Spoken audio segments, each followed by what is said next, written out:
નમસ્કાર વિદ્યાર્થી મિત્રો, ધોરણ 5 વિષય ગણિત ગમ્મત. વિદ્યાર્થી મિત્રો, આજે આપણે પ્રકરણ 13 ગુણાકાર અને ભાગાકારની રીતોમાં પ્રશ્ન 3 ઉદાહરણ મુજબ ગુણાકાર કરો વિશે સમજૂતી મેળવીશું.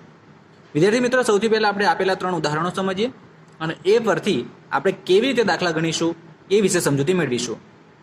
તો આખો જ વિડીયો ખૂબ જ ધ્યાનથી જોજો. શરૂઆત કરીએ છીએ ઉદાહરણ નંબર 1. વિદ્યાર્થી મિત્રો, આપણને ઉદાહરણ 1 માં આપેલું છે 67 ગુણ્યા 18. હવે 67 ગુણ્યા 18 કરવા માટે આપણે તમને ખબર છે એ પ્રમાણે ગુણાકારમાં આ રીતે લખી દઈશું. 67ના નીચે 18, અહીંયા ગુણાકારનું ચિહ્ન, બરાબર છે. હવે શું કરવાનું છે વિદ્યાર્થી મિત્રો, આગળના દાખલાઓમાં આપણે શીખી ગયા એમ 18ના અંકોની સ્થાન કિંમત આપણે લખીશું. તો 8ની સ્થાન કિંમત 8 અને 1ની સ્થાન કિંમત 10. તો 10 + 8 બરાબર 18 થઈ જશે. હવે શું કરશું વિદ્યાર્થી મિત્રો, સૌથી પહેલા 67 અને આ 10નો ગુણાકાર કરીએ છીએ. એકમ દશક, દશકના સ્થાનની સંખ્યાનો ગુણાકાર આપણે કરીએ છીએ. ખાસ સમજો વિદ્યાર્થી મિત્રો, એકમ દશક, દશકથી આપણે શરૂઆત કરીએ છીએ કારણ કે ગુણાકાર કરતી વખતે આપણે ડાબાથી જમણી બાજુ જતા હોઈએ છીએ. તો એક દશકના સ્થાને છે એટલે 10, બરાબર છે. તો શું કરશું, 67 ગુણ્યા 10. જો 67 ગુણ્યા 10. હવે વિદ્યાર્થી મિત્રો, 67 એકા 67 અને 0. આ જ વસ્તુને આપણે બીજી રીતે સમજી શકીએ વિદ્યાર્થી મિત્રો. એકમ દશકનું 0, 1 7 7, 1 6 6. હવે 1નો ગુણાકાર વધી ગયો, 8નો કરીશું. તો 67 ગુણ્યા 8 કરવાના છે આપણે. 67 ગુણ્યા 8 કરીશું તો તમને ખબર છે એમ 8 + 56 નો 6 વધી પડશે 5, 8 6 48, 48 ને 5 53, તો 53 લખી દઈશું. એટલે જો 67 ગુણ્યા 8 કરશો તો 536 મળશે. 67 ગુણ્યા 10 કરશો તો 670 જવાબ મળશે. હવે આનો વિદ્યાર્થી મિત્રો સરવાળો કરવાનો છે. 0 અને 6 6, 7 ને 3 10 નો 0 વધી પડી 1, 6 ને 1 7, 8 9 10 11 12 નો 12 ના 12, એટલે કે 1206, 1206 આપણને જવાબ મળે છે. એવી રીતે બાળકો અહીંયા આપણને 3 સંખ્યાનો ગુણાકાર 2 સંખ્યા સાથે આપેલો છે. જો 188 ગુણ્યા 91, તો 188 ગુણ્યા 91 કરવાના છે. તો 91 આપણે વિભાજન કરીશું, સ્થાન કિંમત લખીશું. તો 9ની સ્થાન કિંમત તમને ખબર છે એમ એકમ દશક એટલે દશકના સ્થાને 9 હોય તો 10 9 90, તો 90 1 નો 1. હવે તમને ખ્યાલ છે એ પ્રમાણે વિદ્યાર્થી મિત્રો 188નો ગુણાકાર આપણે સૌથી પહેલા કોની સાથે કરીશું, 90 સાથે. તો 90 સાથે એટલે 188 ગુણ્યા 90. હવે જે પ્રમાણે આપણે આગળ ગુણાકાર કરીએ છીએ એ પ્રમાણે આગળ 9 નો 8 સાથે, 9 નો 8 સાથે, 9 નો 1 સાથે એ રીતે ગુણાકાર કરશો અને એકમ દશકનું અહીંયા 0 મૂકી દેવાનું. તો તમને જવાબ મળશે 16920. પછી એક સાથે કરશો વિદ્યાર્થી મિત્રો તો 188 ગુણ્યા 1 એટલે 188 જ આવશે અને આનો સરવાળો કરશો એટલે 17108 જવાબ મળશે. વિદ્યાર્થી મિત્રો, આગળ પહેલું ઉદાહરણ આપણે ઝડપથી સમજી લીધું છે એટલે આગળ ઝડપથી સમજાવું છું તમને.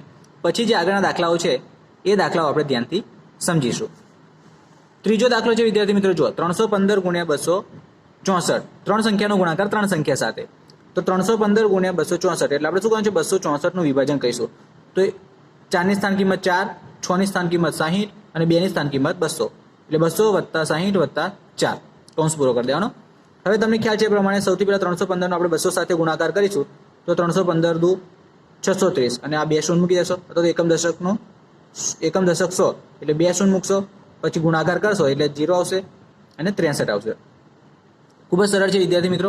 એવી રીતે પછી શું કરશો તમે, 315 ગુણ્યા 60 કરશો. જો આ 315 ગુણ્યા 60 અને 315 ગુણ્યા 4 કરશો એટલે આ પ્રમાણે તમને જવાબ મળશે. એનો સરવાળો કરશો તો 83160 જવાબ મળશે.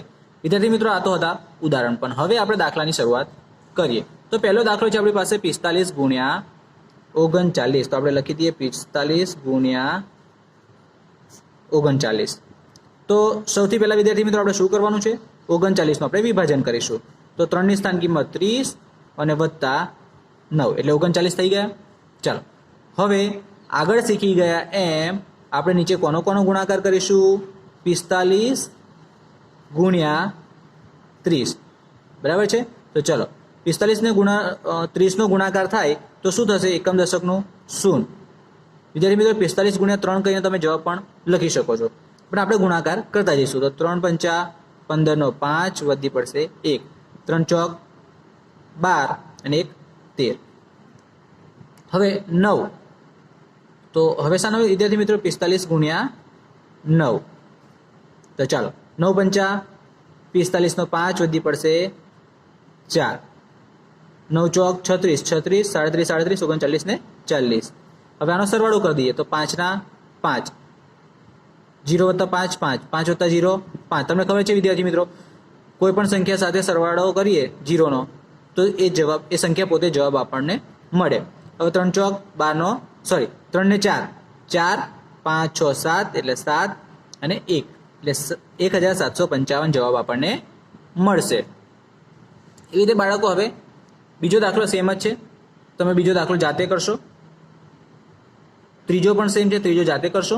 ચોથો દાખલો આપણે શીખીએ 243 ગુણ્યા 85. ચલો 243 ગુણ્યા 85. તો વિદ્યાર્થીઓ તમને ખબર જ છે આપણે શું કહીશું, સૌથી પહેલા તો 85 નું વિભાજન કરીશું, દરેકની સ્થાન કિંમત. તો 8 ની સ્થાન કિંમત થાય 80 પ્લસ 5, 80 ને 5 85. ચલો હવે નીચે પહેલા કોનો ગુણાકાર કરીશું, 243 ગુણ્યા એકમ દશક, દશકની સંખ્યા પર 8 છે, 8 ની સ્થાન કિંમત 80 એટલે 80 સાથે આનો ગુણાકાર કરીશું. તો ચાલો ગુણાકાર શરૂઆત કરીએ. 8 તરી 8 એક 8, 8 216, 8 એક 8, 8 216, 8 તરી 24 નો 4. પણ પહેલા એકમ દશકનું આપણે શૂન્ય મૂકીશું. તો 8 તરી 24 નો 4 વધી પડશે 2, 8 ચોક 32, 32, 33, 34, 34 નો 4 વધી પડશે 3 અને 8 દુ 16, 17, 18 19.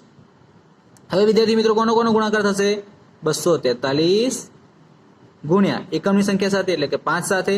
તો ચાલો 5 તરી 15 વધી પડશે 1, 5 ચોક 20, 20 ને 1, 21 નો 1 વધી પડશે 2, 5 દુ 10, 10 ને 2 12.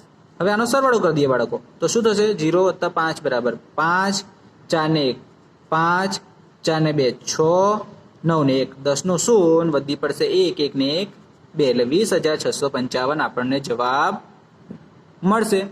તો આવી રીતે વિદ્યાર્થી મિત્રો તમે દાખલો ગણી શકો છો. તો એ પછીના જે દાખલાઓ છે વિદ્યાર્થી મિત્રો આ જ પ્રમાણેના દાખલા છે. તો આશા રાખું છું કે આ દાખલામાં તમને સમજ પડી ગઈ હશે. ફરીથી સમજાવી દઉં છું. ચોથો દાખલો જોઈ લો. શું કહીશું આપણે, 243 ગુણ્યા 85 એટલે 85 નું વિભાજન કરી દઈએ તો 80 વત્તા 5, 8 ની સ્થાન કિંમત 80, 5 ની સ્થાન કિંમત 5. હવે સૌથી પહેલા 243 ગુણ્યા એક દશકની સંખ્યા સાથે એટલે 243 ગુણ્યા 80 કરીશું. તો એકમ દશકનું 0, 8 તરી 24 નો 4 વધી પડી 1, 8 ચોક 32 ને 1 8 એક 8, 8 216, 8 8 ચોક 32, 32 ને અહીંયા વધી પડી હતી 2 એટલે 34 નો 4 વધી પડશે 3, 8 2 16, 17, 18 19, 19 આવી ગયા. હવે 5, 5 તરી 15 નો 5 તમને ખ્યાલ છે એમ મુજબ 243 ગુણ્યા 5, 243 ગુણ્યા 5 કરી દીધા આપણે એટલે 5 તરી 15 નો 5 વધી પડશે 1, 5 ચોક 20 ને 1, 21 નો 1 વધી પડશે 2, 5 દુ 10, 10 ને 2 12. હવે સરવાળો કરી દઈએ વિદ્યાર્થી. તો 0 ને 5 5, 4 ને 1 5, 4 ને 2 6, 9 ને 1 10 નો 0 વધી પડી 1, 1 ને 1 2 તો 20,655 આપણો જવાબ આવી ગયો. તો આ પ્રમાણે વિદ્યાર્થી મિત્રો દરેક દાખલા ગણશો અને મળીશું એક નવા વિડીયો સાથે. આવજો.